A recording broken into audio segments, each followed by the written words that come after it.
In Chapter 10, Section 3, we move on from simple interest to compound interest. But let's review our simple interest formula. Remember, we introduced it as interest equals principal times rate times time. What if you want to know the total amount, though? What if you're making an investment and you want to know how much money will be in the account at the end of the term? Or what if you're making a loan and you want to know how much money you're going to owe by the end? Well, when you want to know that, you're wanting to know A, which is the total amount. And the total amount is the same thing as principal plus interest. Well, if A is principal plus interest, and we know that my simple interest formula is PRT, so I can replace I with PRT because they mean the same thing. Then principal plus interest is the exact same thing as principal plus PRT. You see, you have a common factor there. I can pull that factor P out, and that leaves me with 1 plus RT. This is an alternate way to find the total amount. It factors in both the principal and the interest to give you the total, either the total you're going to owe on a loan or the total you're going to have in your account at the end of a short-term investment. Compound interest is a more complex calculation. Let's look at the formula for the compound interest. First, let's define it. Compound interest is interest that is compounded on the principal, so your investment or your loan amount, and any accumulated interest. Interest that is compounded on the principal and any accumulated interest. So where simple interest says, okay, we're going to calculate interest one time. This is the amount of interest you're going to earn or owe. Compound interest says, you know what, we're going to calculate the interest, put it in your account, and then include that amount the next time we calculate interest. So it's compounded at different rates. The formula for compound interest is also set to the amount so that you get the total amount at the end. It is more complex, like I said, where my simple interest formulas for the amount is P times 1 plus RT. The amount calculation for compound interest is A equals P times 1 plus, and here's where it gets a little bit more complex, R over N raised to the NT power, where NT is an exponent. Now, most of these you already know what they mean. A is my amount at the end. It's the total, principal plus interest. P is still principal, the amount you invest or the amount you borrow. R is still rate, and you're going to use it as a decimal.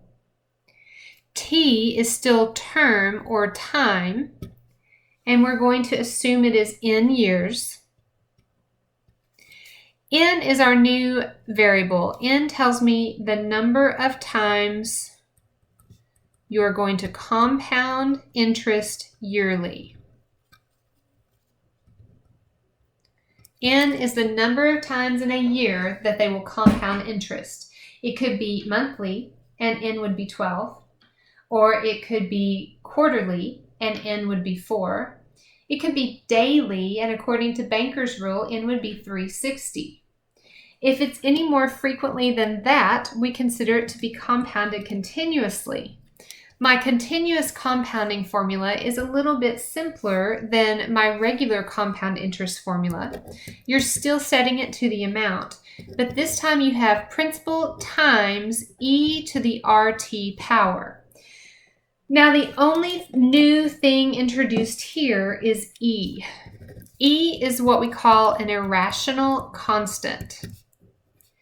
Remember, we introduced irrational numbers in our first section of this semester. Irrational numbers are numbers that cannot be written as a fraction. They can't be written as 5 over 1 or 5 over 7. They don't give you a decimal that will end or repeat. They give you a decimal that will go on and on forever. An example, our common example of an irrational constant is pi. We round pi to 3.14, but that is not the exact value of pi. E is another irrational constant, and I'm going to show you where to find E on your calculator. E is related to what we call the natural log, and that's a computation that we use in college algebra. You have a natural log button right here on your calculator. You see your second button and then log and then natural log, ln. Right above natural log, you can see the second function is e to the x. Natural log is what we call base E. So if I turn that around and do the inverse, or the second function for it, I get e to the x. That's where I find E. So let's approximate the value for E.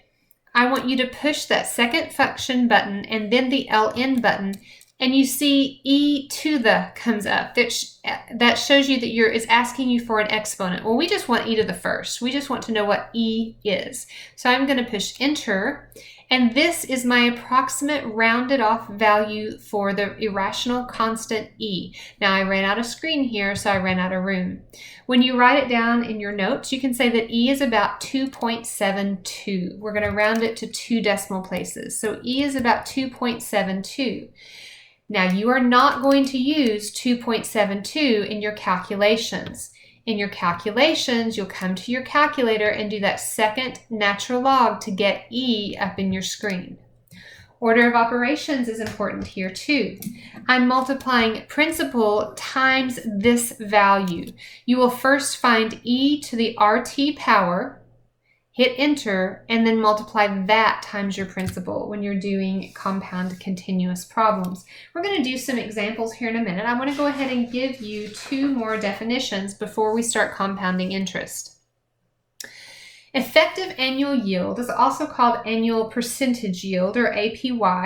I don't want you to get too worried about annual percentage yield or effective annual yield. It's something that you need to be aware of, that we need to have mentioned. I think that you may see it in a homework problem or 2, but it's not going to come back up after that. Effective annual yield is the simple interest rate that gives you the same amount of interest as a certain compound rate. So let's write out the definition here. Effective annual yield is the simple interest rate, whoops, I left that out, simple interest rate that gives the same amount of interest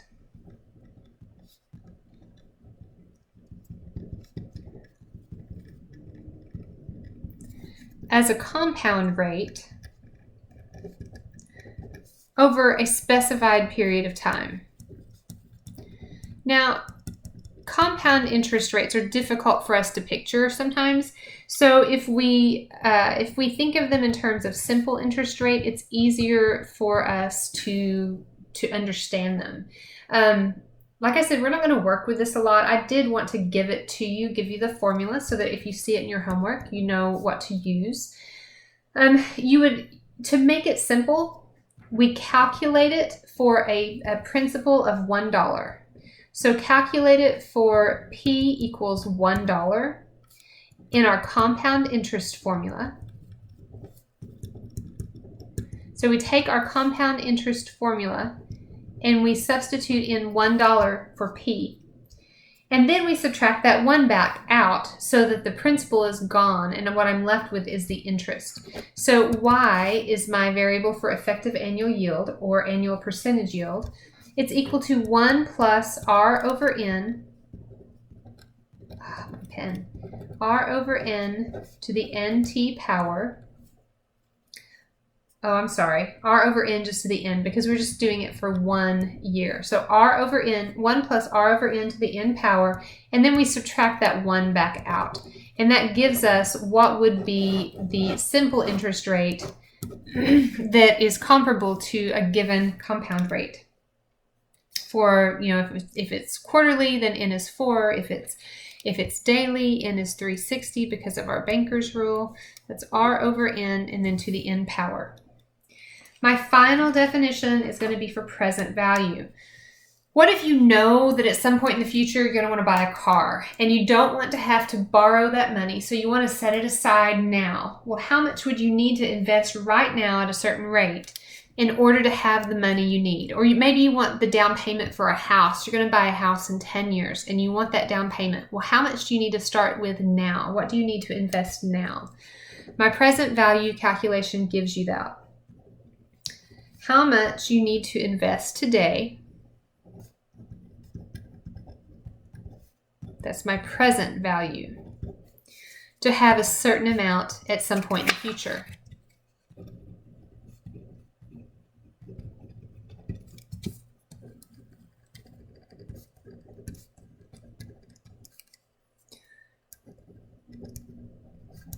Okay, so what do I need to have today in order to have the amount of money I'm going to need in the future? Well, I start with my compound interest formula from up above, this compound interest formula right here. I start with that and I say, okay, amount equals principal times 1 plus r over n to the nt power. I want to know the principal. I know how much I want to have at the end. I know the interest rate and how often it's going to be compounded. I need to know what P should be. Well, to get P by itself, I need to take this and I need to divide it out. So I'm going to divide both sides by this entire thing and solve for P, which gives me my present value calculation. P equals A divided by all of this, because we divided both sides by that 1 plus r over n to the nt power. That is my present value calculation. How much principal do I need to invest today to have the amount of money I want at the end of the investment time? Okay, so let's look at the next page and let's practice some interest problems. We're going to compare simple interest to compound interest. So we have two different accounts. Both accounts are going to start with an investment of $100 and both accounts earn 10% interest, which is an extremely high interest rate, but it's very easy to calculate. So that's why we're going to use it. Account A invests that amount of money at 10% simple interest, while account B invests that money at 10% compounded interest, but we're just compounding it once a year. So for account A, we have our simple interest account, and account B is our compound interest account. All right, at the end of the first year, so we invest $100. Let's just do our simple interest account first. We invest $100. 10% of $100 is $10. Remember, we can just move our decimal one place. So at the end of the first year, instead of $100, we have $110 in there, and we have earned $10 for that year. Now, simple interest does not add this back in on the amount that it's earning interest. We are only earning interest on our original principal, that original $100. But each year, because it's the same interest rate, each year I'm going to be getting $10 of interest. So at the end of the second year, instead of 110, I have 120. And then at the end of the third year, I have 130. And then the next year is 140. And the fifth year, after 5 years, I have $150 in this simple interest account. Simple interest is just earning interest on the original investment. So each year I'm getting 10% of that original investment. That's how simple interest works. Now let's look at compound interest. Well, compound interest, I'm still getting 10%. So of this $100, 10% is still $10, which means at the end of the first year, I have $110 in that account B. Here's where it changes. For the second year, when interest is calculated, I'm taking interest on the entire balance from the previous year.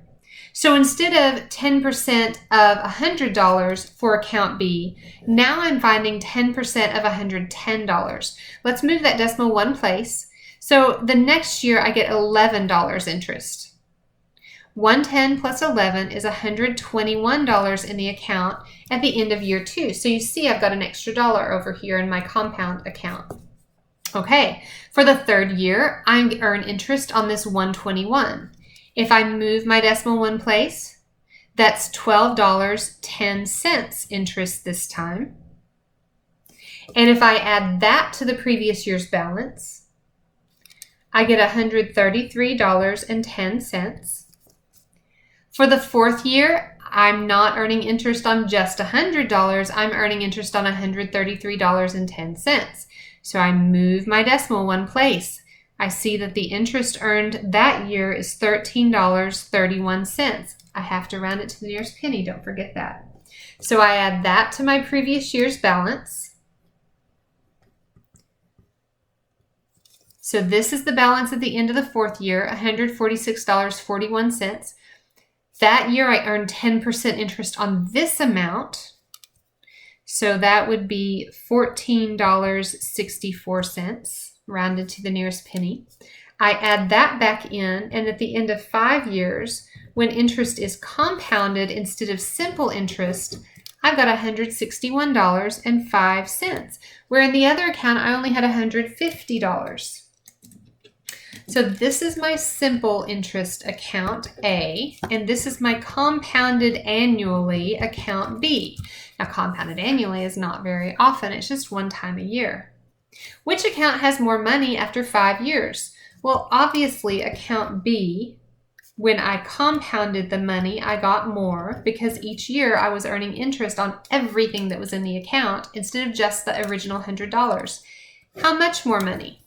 Well, if I compare the two values in the two accounts at the end of the 5 years, I see account B has $11.05 more.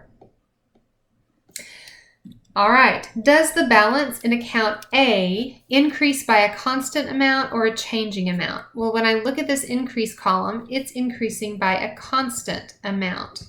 Because it was simple interest, I'm only earning interest on the original investment. Does the balance in account B increase by a constant amount, or is the amount changing? Well, when I look at my increase column for account B, it is changing. Why is that amount changing? Well, it's changing because with compound interest, each year interest is earned on everything that's in the account, not just the original investment. Use the simple interest formula to determine how much money account A will have after 50 years. So simple interest. Interest equals principal times rate times time. My principal was that $100. My rate is 10%. After 50 years, I would have $500. You put that into your calculator. You see that after 50 years, I've earned, oh, that's wrong. I've earned $500 interest. The amount in the account is principal plus interest. My principal was $100. I earned $500 interest. So after 50 years, I have $600 in that account. What do you think would happen in account B after 50 years? Do you think it will be close to that $600 amount? Do you think that it will be more, or do you think that it will be less? Well, hopefully you agree with me that it would be more, but how much more? I want you to actually make a guess. I want you to write your guess down there. Now, I'm not going to guess because I know the answer. It would be unfair of me to guess. So I want you to make a prediction. I want you to write it down. How much money do you think will be in account B after 50 years? In account A, we invested $100 at 10%. For 50 years, we see we would have $600. What about in account B? Again, hopefully you know it will be more. Let's look at this little formula that shows you how compound interest is working. After the first year, you got the original plus that 10 cents, which is the same thing as 100 times 1.10 to the first power because it's just one time. After the second year, I have that factor twice. That's $1.10 times $1.10. So that would be 100 times 110 twice, exponent 2. At the end of 3 years, I've got that 3 times. So it's 100 times 110 cubed. At the end of 4 years, I have it 4 times. So I've got 100 times 1.10 to the 4th power, which means this one after 5 years is going to be to the 5th power. So you see that repeating factor. That's what is happening when we are compounding the interest. Using this formula, because this is set up for our simulation that we're doing right now. That's why we're using $100 as principal and the 110 for the interest. Using this formula, after 50 years, what would it be? Well, the amount in the account would be 100 times 1.10 to the 50th power. Now, order of operations, I want to make sure you get this order of operations correct, so we're going to do it together. We have to do parentheses and exponents first. We do have an exponent, so we're going to do this part first, and then we will take that result and multiply it times 100. So 110 raised to, there's my exponent button, that little house top, raised to the 50th power, enter, times 100, because that's times the principal. After 50 years, in my account B, where it's compounded annually, I have $11,739 and about 9 cents after 50 years. Compare that to the $600 in account A, where I'm getting simple interest. You see how compounding can make a huge difference. It asks me, how does the balance in B compare to the balance in A? Well, the balance in B is 11,000. The balance in A was 600. There is $11,139.09 more in account B when I'm only compounding it annually. If I just compound annually even, it makes an exponential difference because of that being compounded. And usually we don't just compound it annually. Usually interest is compounded more frequently, and this gives you some examples. If it says monthly, it's compounded 12 times a year. Quarterly would be 4 times a year. Semi-annually would be 2 times a year. Now let's practice our compound interest calculations. The same amount of money is invested in account C with the same annual interest rate, but it's going to be compounded quarterly this time. Use your compound interest formula to determine the balance in the account at the end of 5 years. So we're going to do account C. We're still using our $100 as our principal and our 10% as our rate. Our term is going to be 5 years. That's the original chart that we did. That was for 5 years. What is different? Well, different is how often it is compounded. This one is going to be compounded quarterly. So N will be 4 for compound quarterly. My compound interest formula, A equals P times the quantity 1 plus R over N to the NT power. I fill in what I know. I'm solving for the amount in the account. Well, I have $100 to invest. The rate is 10%, so I turn that into a decimal inside my problem. N is how often a year is being compounded. Quarterly is 4. And then my exponent for this amount in parentheses is N times T, and T here is 5. I know that 4 times 5 is 20, so my exponent is going to be 20. Let's do this calculation together on our calculator using order of operations correctly. Now I'm going to start inside my parentheses because that's what order of operations tells me to do. And I'm going to start with the ratio, with the fraction. So I have 0.1 divided by 4, enter, and I get 0.025. The other thing going on inside the parentheses is I need to add 1, enter, and I have 1.025. The next order of operation is to raise this amount in parentheses to the exponent. Now remember we said that 4 times 5 is 20. So I'm going to leave that answer like it is, and I'm going to say raise it to the exponent. I push my exponent button. 20 is my exponent. Enter. That's this amount in parentheses raised to that exponent. The very last thing I do is multiply times 100. So I leave that answer there and I say times 100, enter. Notice that I did not round. I carried everything over to the end, and now I'm going to round it to the nearest penny. And after 5 years, compounded quarterly, I would have $163 and about 86 cents. Let's do the next one. What is the balance in this account, account C, after 50 years? Well, what changes if I go to 50 years? The principal doesn't change, the rate doesn't change, the N, the number of times compounded, does not change, T changes. So this formula would be A equals 100 times 1 plus 0.1 over 4 to the 4 times 50.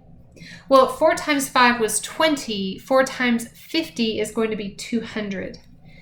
So let's start back into our calculator and practice again. We start inside parentheses with our ratio, 0.1 divided by 4, enter.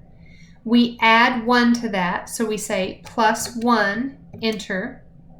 Then we raise that amount to our exponent. 4 times 50 is 200. If I don't know that, I can do it as part of my problem. So I have my result from the parentheses, and I'm going to raise it to an exponent. I push my exponent button, and then if I want to multiply inside that exponent, I have to be sure to open parentheses. 4 times 50 inside parentheses. Oh, 4 times 50. Sorry, guys. 4 times 50 inside the parentheses. Enter. And then I multiply that times the principal, times 100 in this case. And I see that if it were for 50 years, I leave it alone, that $100 compounded quarterly, I have $13,956 and about 39 cents. I have to round it to the nearest penny. Don't forget to use your dollar sign. Let's do 2 more accounts, both at 50 years. Account D, same situation, except now we are going to be compounding monthly. When compounding monthly changes, what one of my variables changes? Well, N would be compounded monthly, so N is going to be 12 here. 50 years, so T is 50. My principal is still $100 and my rate is still 10%. We're doing it the same principal and rate as accounts A, B, C. This is account D. The amount at the end of 50 years, 100 times 1 plus 0.1 over 12 this time because it's compounded monthly to the 12 times 50 exponent because I am calculating it for 50 years. When you do this calculation, you should get $14,536.99. Be sure to do it in the correct order. If you get lost, go back to one of the other 2 problems that we worked together with that. Last one on this page is E, account E, same principal, same rate, but this time it's compounded daily. That is my value for N, and Banker's rule, how many days are there in a year according to Banker's rule? 360 for 50 years. So A equals 100 times 1 plus 0.10 over 360 because N is daily, compounded daily, to the 360 times 50. Because that is the N times T exponent that we're supposed to calculate. You know what? Let's just go ahead and do this one together so that you can double check as you go and make sure that you're doing things correctly. This would be our last one that we do on the calculator together like this. And that's 3 good examples for this section. So we're starting with our ratio inside. 0.1 divided by 360 this time, enter. You get this tiny decimal. We need to add 1 to that because that is also inside those parentheses. Enter. So 1 point, that tiny decimal. The next step is to raise it to this exponent, and I'm not real sure what 360 times 50 is. So I'm going to say exponent. It brings that answer to an exponent, open parentheses. I need to have the calculator calculate the exponent. Order of operations means I have to have parentheses around that exponent. Enter. Times 100, because 100 is my principal. That's my last step. I have $14,831 and about 1 cent in account E after 50 years. On the next page, we are going to do this one more time with a summary. Hopefully you've noticed that as we compound more frequently, our value increases by a little bit. When we had compounded annually, we had $11,739. When we did compounded quarterly, we had, for 50 years, we had $13,900, almost $14,000. When we did compounded monthly, we had almost 14.5. And when we compounded daily, we had $14,831 in the account. So the more frequently we compound our money, the more money we earn. Consider this scenario. Now we're going to have $2,000 invested at 5% interest for 50 years. So principal is $2,000, rate is 5%, time is 50 years. That is going to be the same for every calculation. Simple interest. Remember, if we want the amount, if we want to go ahead and calculate it to factor in principal plus interest, we just have P times 1 plus R times T. That would be 2,000 because we're investing more money this time. R is 0.05, T would be 50. So I'm going to go inside my parentheses, 0.05 times 50, add 1, and then I take that total amount and multiply times 2,000, and I see that simple interest, not compounded, is $7,000 at the end of 50 years if I start with 2,000. I want you to go through and do these next 4 calculations with your calculator, obviously. Compound interest this time, so I'm using my other formula, A equals P times 1 plus R over N to the NT power. Same account, so same PRT. The only thing that's changing is N. So for N equals 1, that would be compounded annually. N equals 4 would be compounded quarterly. N equals 12 is compounded monthly. And N equals 360 is compounded daily. Then we're going to do compounded continuously together. I want you to pause the video. I want you to find these 4 amounts and then come back to me. For these 4 problems, I messed up over here, so I had to mark that out. You're going to be working the formula 2,000 times the quantity, 1 plus 0.05 divided by N, raised to the N times 50 power. And N is going to change for each of these problems. These are the results you should get. Where $2,000 at 5% for 50 years, simple interest only gives you $7,000 at the end of 50 years. If you are doing compound interest the same rate, you're going to have more than 3 times that amount at the end of 50 years. Let's do compounded continuously together because we haven't worked one of those problems yet. Our compound continuously formula is P times E to the RT power. For this problem, our principal is $2,000. E is our irrational constant. The rate is still 5%, and my time is 50 years. So I'm going to be multiplying 0.05 times 50 for that exponent. This shows me order of operations. I'm going to raise E to that exponent, take that answer, and multiply by 2,000. So let's do that with our calculator. The very first thing you need to do is find E. Remember that E is the second function of natural log, right above my LN button. So I'm going to push the second button and then natural log to get E, and it opens my parentheses.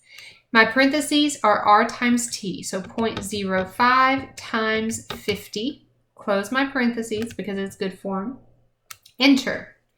And that is the value that I get, 12 point and then that long decimal. The last step is to multiply it times the principal. So I just say times 2,000, enter. And I see that it compounded continuously. At the end of 50 years, I would have $24,364 and about 99 cents, rounded correctly.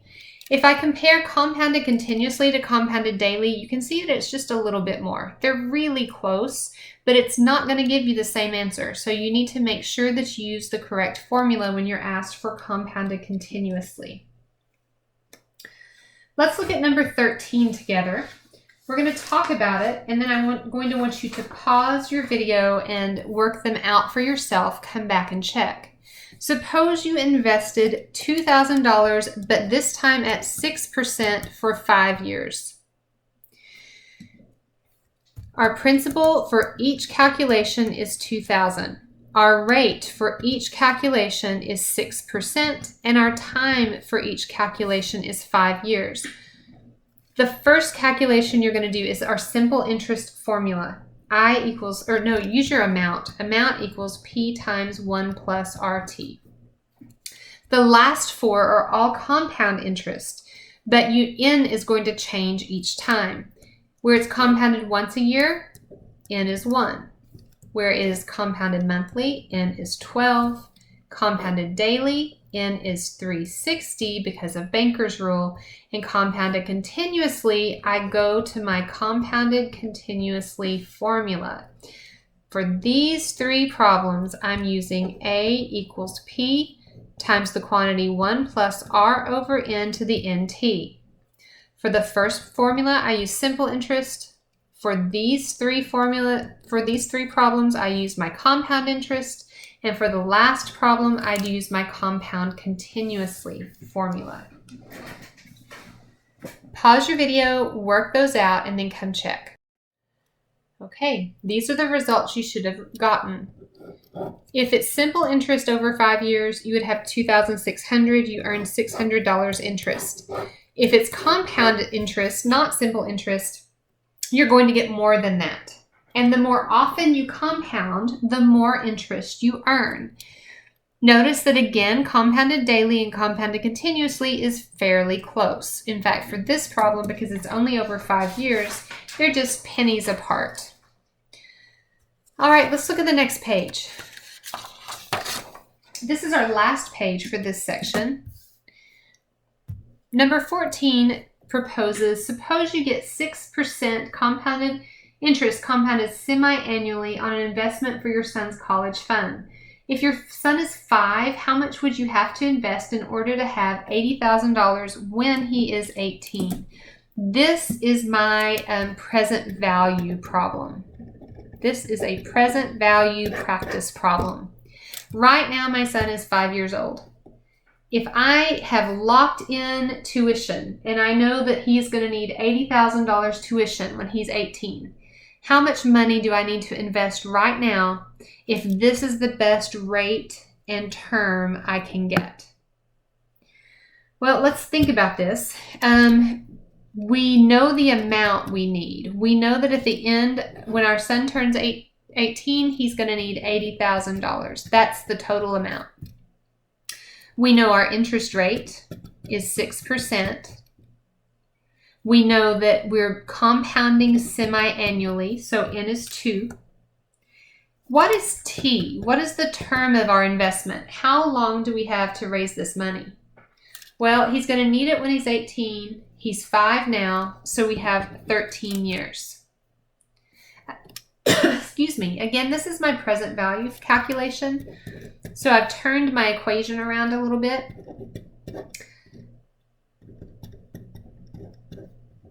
So this is what it looks like. I'm solving for principal. I know the amount that I'm going to need at the end of that term. I know the interest rate is 6%, and I can get it compounded semi-annually, so twice a year. And I have 13 years to raise the money. So my exponent is 2 times 13. When I plug this into my calculator, my numerator is just 80,000, so I'm going to worry about that last. What I need to do is calculate that denominator. So let's work on that denominator. We're going to start inside our parentheses with our ratio, 0.06 divided by 2, and I add 1 to that. I have 1.03, and I raise it to this exponent. My exponent is 2 times 13, which is 26. So I say exponent 26, enter. Now I need to divide my $80,000 amount by that value. So what I'm going to do is I'm not going to erase this. I'm going to leave it. But I'm going to type in 80,000 divided by, and now I need to bring back that answer. Remember how we do that? We push the second button and then the answer button down here above the negative sign at the bottom. So I push second, negative, which gives the second answer, brings that answer back to me so I didn't have to worry about typing it in, enter. If I want $80,000 in 13 years and I can only get 6% compounded semi-annually, I need to invest $37,095.58 right now to make that happen. That's a lot, huh? Okay, our final calculation is a trial and error problem that I wanted, ideally when we have a classroom, we work on this together. We want to figure out that if I have any amount of money, how long is it going to take to double my money? How long will it take to triple my money, or just to increase it by 50% or by 25%? It doesn't matter how much you start with, that length of time is going to be the same no matter what. When I invest money at 5% compounded once a year, so my rate is 5. Rate is 5%. N is 1 because we're just compounding it annually. What is P? Well, P, my principal, we can pick anything we want to pick. We could pick $100, we could pick $50,000, we could pick $1. Let's, for fun's sake, start $10. If I double $10, how much do I have? Well, 2 times 10 would be 20. How long do you think it'd take me to get $20? If I triple my $10, what would that be? Well, 3 times 10 is 30. How long do you think it'd take to get me that $30? What if I just want to increase the amount I have by 50%? Well, what's half of $10? Half of $10 would be 5, so increase by $5 would give me $15. What if I just increase it by 25%? Well, 25% of 10 is $250, so that would give me $1250 in my account. Now again, I'm going to do this calculation, and it doesn't matter if I use $10 or $10,000, because this amount changes accordingly. If I had $10,000 here, double that would be $20,000. It's going to take the same amount of time to double. I want you to use trial and error on this.